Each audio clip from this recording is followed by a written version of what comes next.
We are live. Hello, critical thinkers. Hope all is well. Welcome to tonight's live stream. Tonight's live stream is going to be focusing on Rikers Island, uh, one of the biggest jails in the U.S. of A. Typically, we cover New York State correctional facilities, upstate facilities. This focus is going to be on Rikers Island and specifically a focus on mental health. I'm going to start off the show just by saying for everyone out there, if you guys could please do me a favor, please like the stream, like the video, comment below. Please let me know where you are watching from.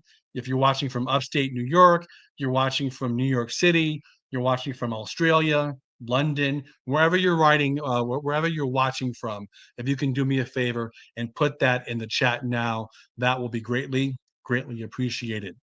So tonight's live stream, I'm going to open up with a very small clip. I'm going to bring that up to the screen now. Here we go. But I had clients who were deadlocked for weeks and weeks and even months. So what would happen is because these individuals have a severe mental illness, which is SMI, they were diagnosed with schizophrenia, schizoaffective disorder, bipolar disorder, where they had to take medication. Once they were deadlocked, they had no access to medication because the medication came on the floor on the unit. So when medication came, all of the patients would line up in a line to get their medications. But once someone is deadlocked, they're not coming out to take their medication. Okay. So that was a clip from a YouTuber's channel. His name is Bick. He's a phenomenal YouTuber. He does true crime. He has people who speak about the prison experience, the jail experience, and he had who you saw on the screen, who is a clinical social worker. Her name is Justyna Rzewinski, who worked on Rikers Island for a period of time. During her experience, she encountered a practice called deadlocking.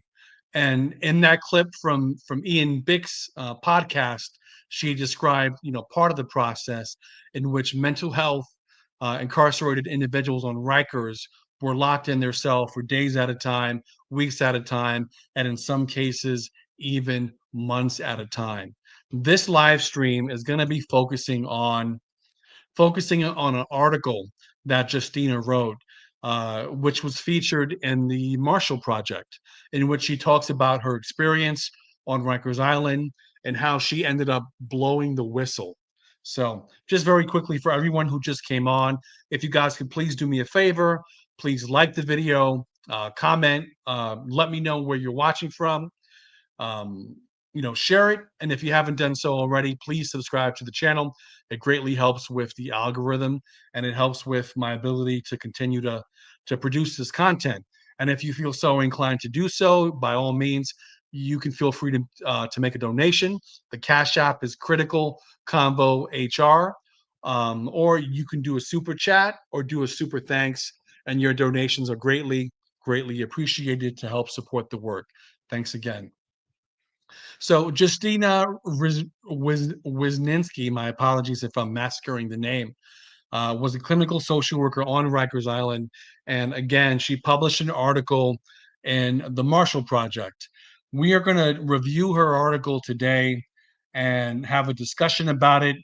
And Justyna brought out to light this practice of what she called, deadlocking incarcerated individuals in their cells. For those of you who don't know, who may not be familiar with Rikers Island is one of the biggest jails in the United States of America. And just to remind people, or people who may not be aware of the prison and or jail experience, people on Rikers Island are awaiting trial, or they have been sentenced to 1 year or less. So if you're in Rikers Island, you fall in two categories. Either you're awaiting trial, you cannot make your bail, or you have been sentenced to 1 year or less. And in that circumstance, you actually do your time on Rikers Island. So I'm going to pull up Justyna's article. We are going to go over it together. And I definitely want to hear from you in the chat. I'm going to give everyone the opportunity to, for anyone who wants to come on and give me their, feedback about Justyna's experience or about the article. I'm going to pop in a link later on so that you can come on live and tell me what you think about the experience. If you yourself have been on Rikers Island, if you've been in one of these units, I definitely want to hear from you. So let me go ahead and pull up this article from Justyna and the Marshall Project, which has been a great source of news for us here at Critical Conversations HR. So let me go ahead and pull up this article.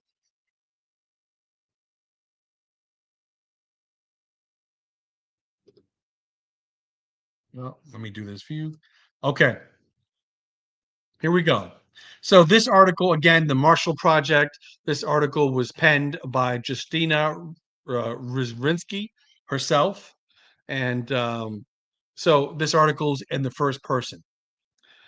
I'm a licensed clinical social worker for over a decade. I've worked with people on parole, many of whom are mandated to substance abuse and mental health treatment.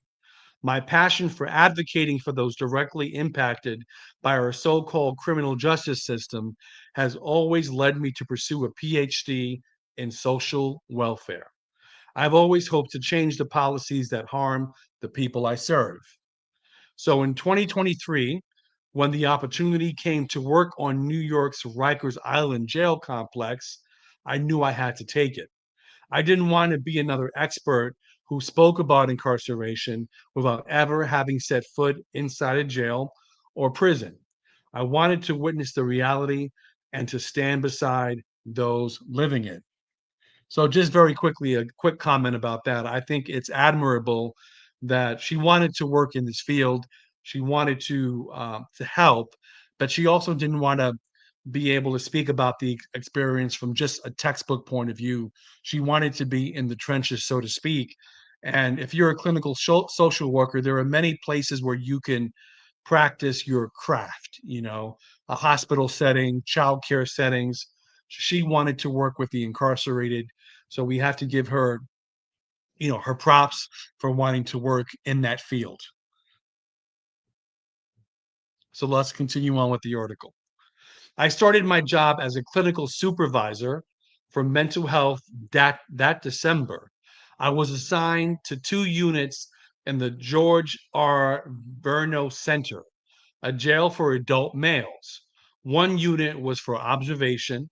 The other was a PACE program, a program to accelerate clinical effectiveness, unit for intensive treatment.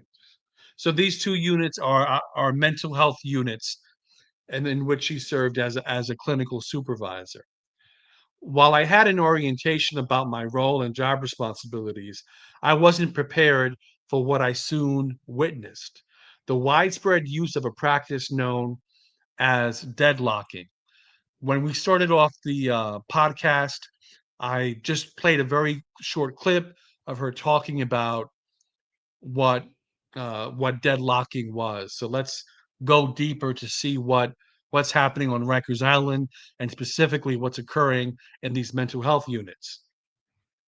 Quote unquote, deadlocking was the term correction officers used to describe how they would lock individuals in mental health units in their cells for weeks or months at a time, usually under the guise of security. Deadlocked patients often went without human contact, sunlight, or their medications, including those to treat their mental illness. This, for me, when I read this, this was the most surprising aspect of it, that you would have these mental health units that are supposed to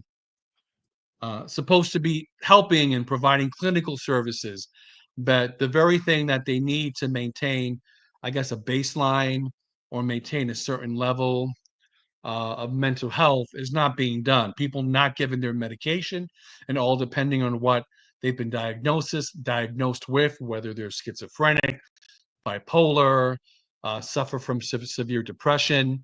That is that's pretty alarming to hear that people can't get their their medication. Each day in my units, I had numerous patients locked in. I also witnessed it in other units throughout the jail, and I discussed it with my peers and superiors. Everyone knew what deadlocking was, even the individuals detained there. So this practice of deadlocking has been occurring for years. Um, it has been occurring for a while, and no one has really blown the whistle about it, or no one has cared. Or maybe people have cared, but it hasn't gotten the attention that it now has because of Justyna and her testimony. While violence against staff is a real problem at Rikers, I saw many people deadlocked due to personal decisions the corrections officers made. An officer would lock an individual in because they felt disrespected by the patient or they looked at him in a weird way.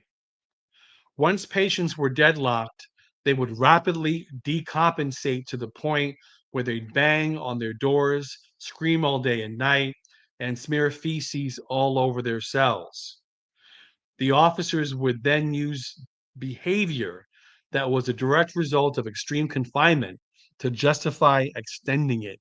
Sometimes I could not eat lunch because I smelled feces, and I could not concentrate on my work because of the banging and screaming.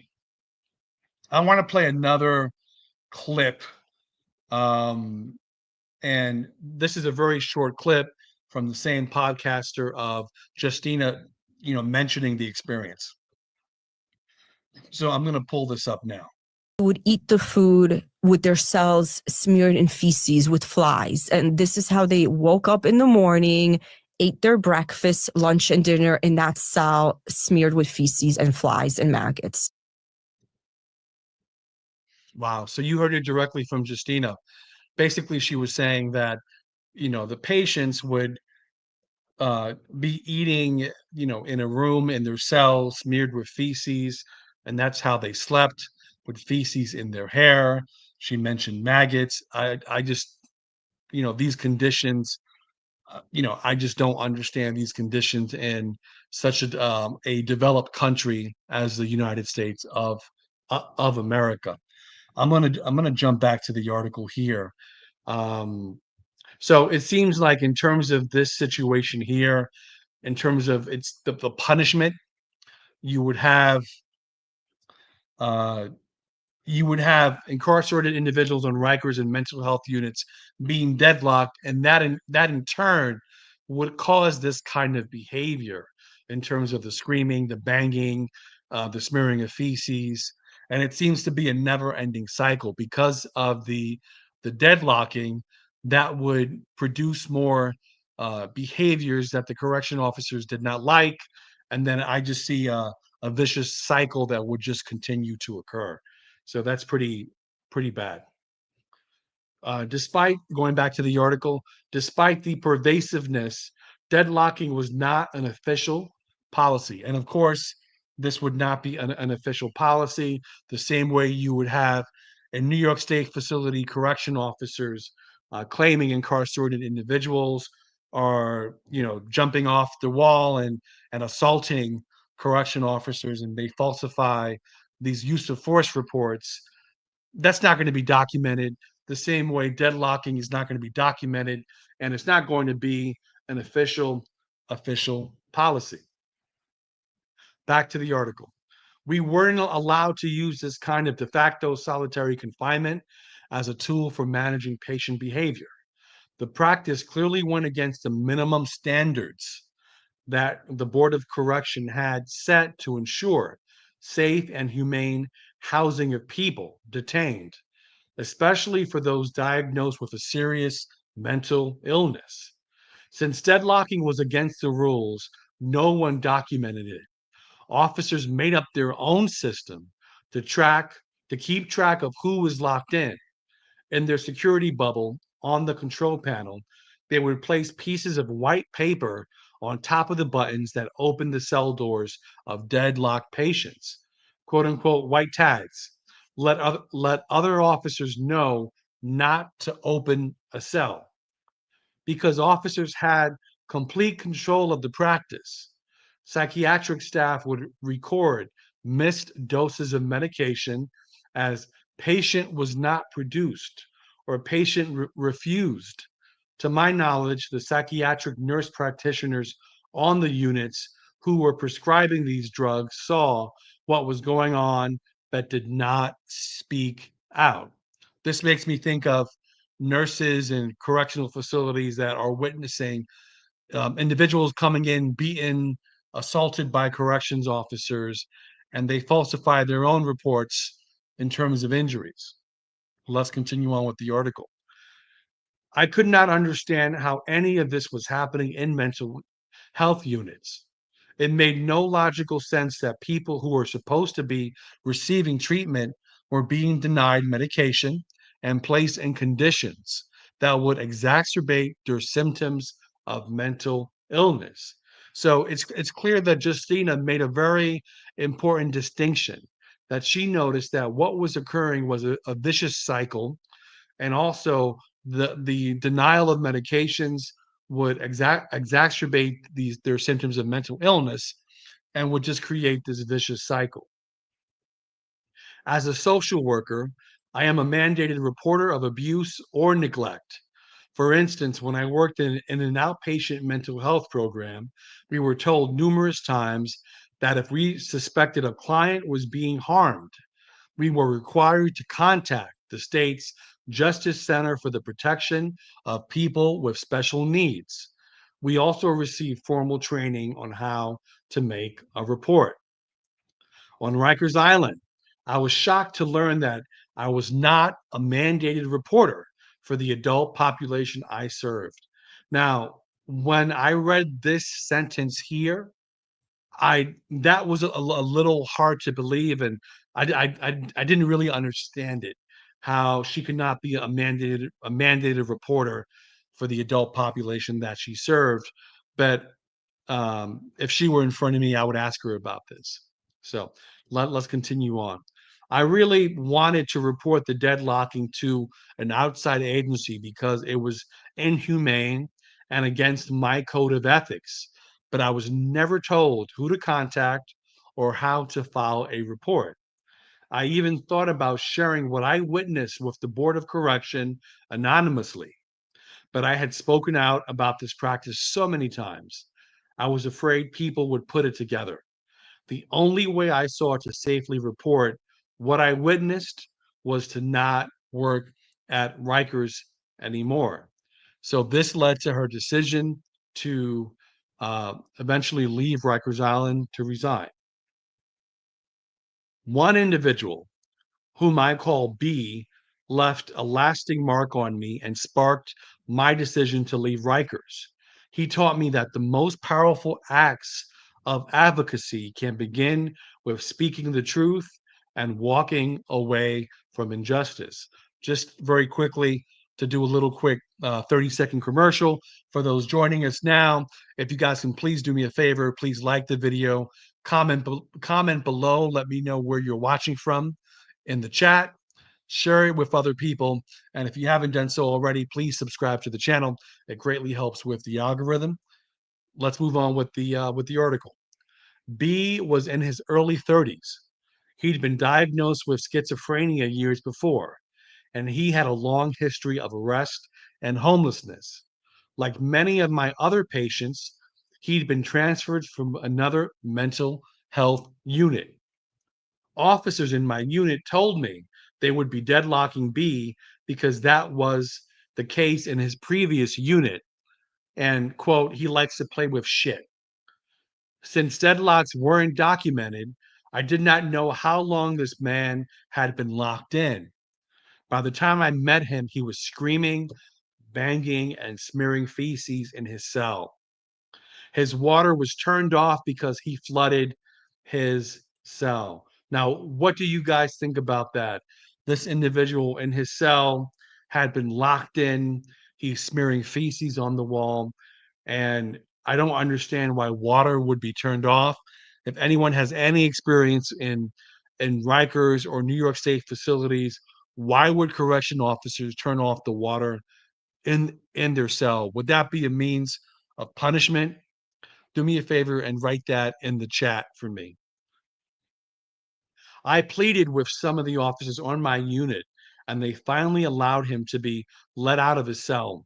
As a result, B was able to take a shower, talk to his peers, participate in the limited activities offered, use the phone, go outside, and most importantly, he had access to all of his medications.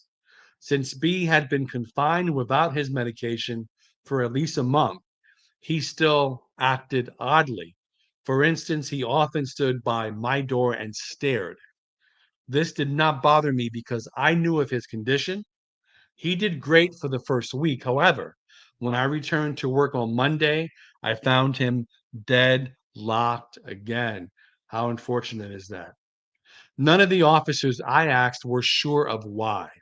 They did say that they heard that a female officer who had come from the unit across from mine to get water from our office felt uncomfortable about how B was looking at her.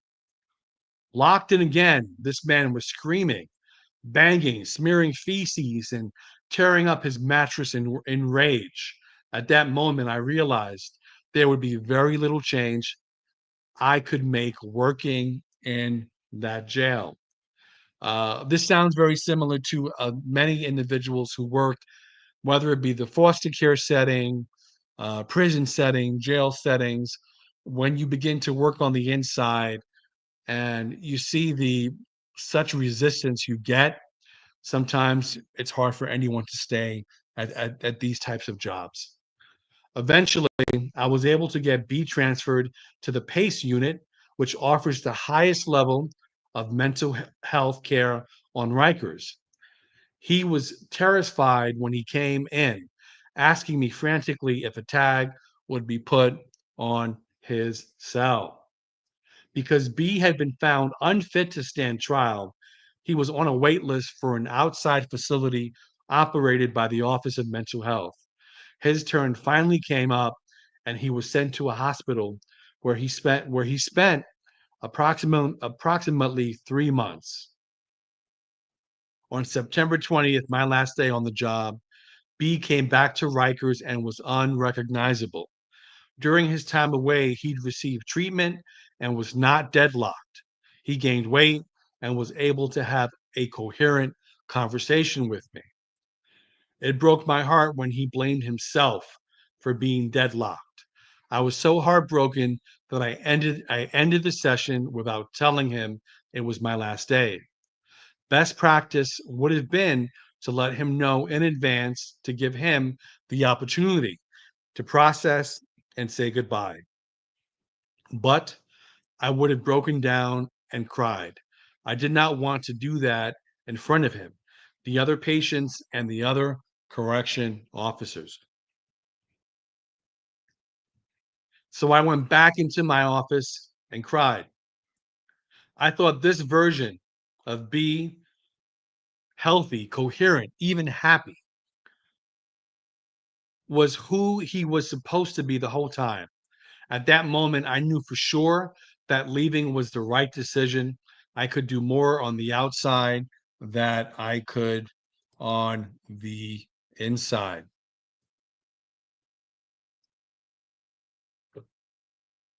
I'm a quiet soul who often hides in the corner, but I knew I had to find the voice to speak out. Once I resigned, I testified before the Board of Correction about this practice and received media attention. Soon, I was informed by public defenders who were representing individuals on the mental health units and the few former co-workers still speaking to me that my patients and others were released from deadlock. So, because of her advocacy, it brought light and attention. It's kind of similar to the deaths of Robert Brooks, Messiah Nantry, and other individuals who have been brutalized while incarcerated. Their stories coming out, it, it it may not stop the murders, it may not stop the beatings, but it may slow the speed and the frequency of how they occur because individuals know that people are watching. Let's continue on with the article. The Department of Investigation began a formal investigation that I was told could take a year to complete. Along with social workers and allies against solitary confinement, I am working to pass a state bill that would prohibit healthcare workers from participating in torture, including long term solitary confinement. The law would also require healthcare workers to report suspected abuse of incarcerated individuals or risk losing their license and provide whistleblower protections to ensure the confidentiality and safety of both the reporter and the incarcerated person. Stepping forward as a whistleblower is never easy. It means risking your safety, your livelihood, and your sense of belonging. I was very scared that I would face threats and retaliation against me and my family. I was also afraid of being in the public eye, but I wasn't alone. From the beginning, I had support from my family, a few close friends, public defenders, and individuals from grassroots organizations. The majority of the activists who continue to support me have been incarcerated, so they know what was at stake. They stand by me when I need it the most. This is what every whistleblower needs. On my last day at Rikers, patients who knew I was leaving presented me with handmade cards. I noticed how they used the colors I most often wore, pink and purples. This showed how closely they had been paying attention. One of them wrote, "Thank you for being a source of light in a dark place. Thank you for caring. Thank you for showing that it's okay to take care of yourself." And this is one thing I want to emphasize here. I mean, I've read this article multiple times, but I think this quote that is here: "Thank you for being a source of light in a dark place. Thank you for caring. Thank you for showing that it's okay to take care of yourself." I think, if you're working in any of these institutions, think about this quote here and how you can be a source of light in a dark place, whether it be in a prison, in a jail, or maybe just where you work. So I think those are inspiring. That's an inspiring quote. Uh, the care these men put into those cards meant more to me than any of the degrees I've earned, which still sit in boxes years after I've received them. Not a day goes by that I do not think about Rikers and the people I left behind. I do not only remember their names, but also their stories, the times we shared, and their profound impact on me for the rest of my life. So, just a quick thing. Justyna Rzewinski is a mother, licensed clinical social worker, and PhD candidate based in New York City. Born in Poland, she immigrated to the U.S. at the age of 7, unable to speak English. This experience profoundly shaped her commitment to equity and inclusion. Her work spans clinical practice, research, and activism, and is grounded in the belief that healing must be the foundation of any system. Her doctoral research focuses on felony disenfranchisement as a mechanism of racialized political exclusion and democratic suppression. You can follow her on Instagram here. Justyna Speaks Up. So that's the article from the Marshall Project. I'm actually going to play a video of her speaking at the New York City Department of Correction at a town hall meeting, so to speak.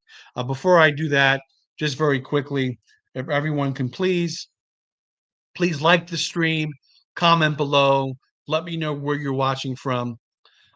Share the video, share the stream with people, and if you haven't done so already, please subscribe to the channel. It greatly helps with the algorithm. And if you feel so compelled to help out Critical Conversations HR, by all means, you can feel free to send a cash app, critical convo HR, or you can do a super chat, super thanks. One thing that's free that shows your appreciation is to hit that like button, smash that subscribe button, and if you do click on subscribe, click on notifications and click on all so that you'll be notified when I go live. Okay. One thing I'm going to do next is play a video of Justyna testifying at the Department of Correction. So I'm going to pull this up now. Talk amongst yourselves. Okay.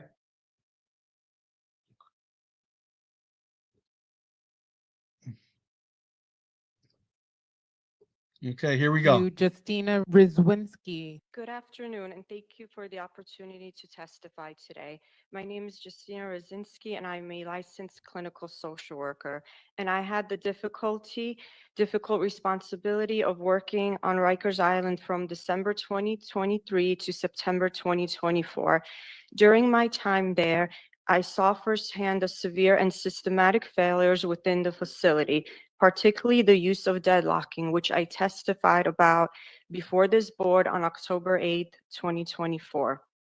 It's been 217 days since I last testified, and not a day has passed that I haven't thought about the people I was forced to leave behind at Rikers. At that meeting, the board committed to investigating deadlocking. Dr. Otanikar acknowledged hearing the term deadlocking since he started in 2017, and Dr. Subedi did not dispute my account. The board also requested a CHS report on how many individuals were deadlocked without access to medication and how such cases are escalated. That report was never shared, and the issue has since disappeared from the agendas. We need transparency and answers because people are still suffering. We've already seen devastating cases like Charisma Jones, who was left deadlocked in her cell as she died, and Joshua Vallis, who died from a fractured skull because he was deadlocked for childlike behaviors. In both cases, it was other incarcerated people, not DOC, who checked on them. And these are not isolated incidents, but signs of a systemic failure. During the October 8th meeting, Chairman Sampson stated to General Counsel Conroy that, quote, the concern of deadlocking, or any other name that you may want to call it, has been a concern since I've been on this board, specifically at Rosie's and Pace, that has been witnessed by me and addressed with DOC and TOR staff, end quote. So I am asking, what has been done since? What has been witnessed during recent visits to the facilities? And this is not a new crisis. It is one that has been overlooked for far too long. And I can't shake the faces of the men that I worked with, their pain, their confusion, their pleas for help that went unanswered. And deadlocking can't be ignored or forgotten. The Board of Correction is responsible for ensuring human conditions, and the community demands action. We know that the Department of Investigations is investigating, but we need you to follow through on your promise from October 8th and launch your own investigation. Thank you. Thank you.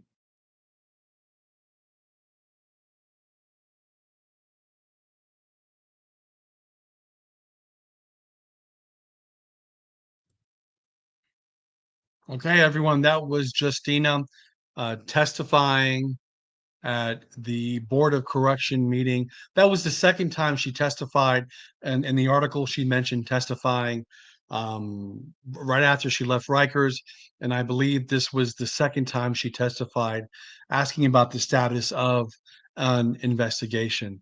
So anyway, there were a couple of comments or questions in the chat here. Cream Ice asked, what is deadlocking? So deadlocking is the practice.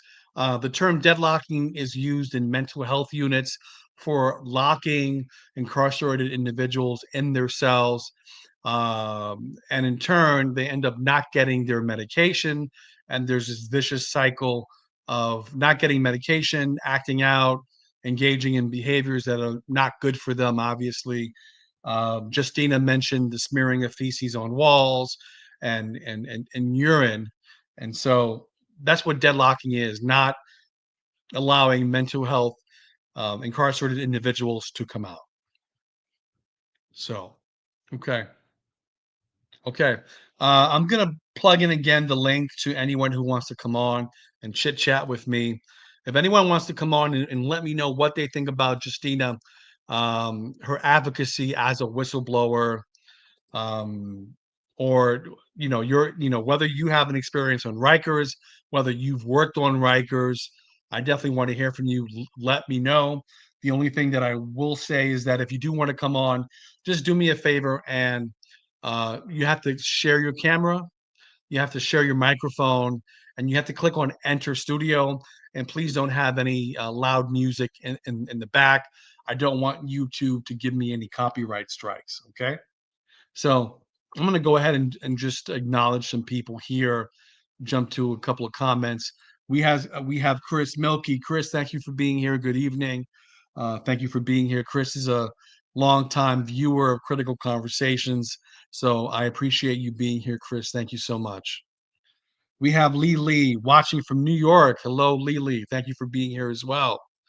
We got Sean, my neighbor in Florida. Sean, hopefully you're doing well. Thank you so much.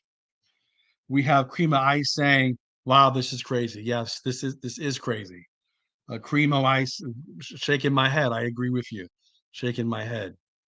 We have King Dream that says, "Yep, that's Rikers Island. That's Rikers Island." You have Cream of Ice saying most of them are racist, especially upstate in prison. Will definitely in Adirondack.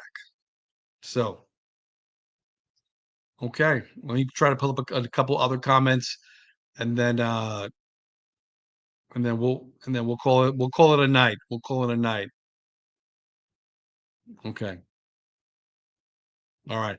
All right. So you know what? I'll just think we'll end there. I don't have anyone who wants to come on, so I'm gonna end the stream now. Again, one thing I want to do is, thanks for the Marshall Project. Thanks to Justyna, who was a clinical supervisor on Rikers, who ended up blowing the whistle on the practice of deadlocking on Rikers Island. It takes courage. It takes guts to not go with the status quo and to quit and to put yourself out there. And for Justyna, according to what she wrote, the only way that she can make a difference was by resigning, was by leaving, and was by focusing on advocacy on the outside. So one thing I would ask Justyna is, if you were to speak so publicly, would you feel you were going to be retaliated against? So that's one thing that occurs in upstate facilities. Anyone who blows the whistle or attempts to do the right thing has a very difficult time with correction officers. So again, I want to thank Justyna. I want to thank all of you for being here, for being on the chat. I greatly appreciate it. I greatly appreciate the support that I'm receiving from everyone here. Very muchly appreciated. We're soon going to be hitting close to 2,000 subscribers. I want to thank everyone who has subscribed. Thank everyone who has made donations, everyone who's liked videos. It's because of your support that I'm here. It's very easy for us to forget people who are incarcerated. It's very easy for us to turn away from injustice that's actually happening. So, my purpose here is to bring out the injustices, to shed light on what's happening to those people who are incarcerated and injustices occurring throughout our nation. So for everyone here, thank you. My goal is to go deeper than what the mainstream media is telling and sharing with you. So everyone take care, God bless, and I'll see you on the next stream or on the next video. Bye-bye.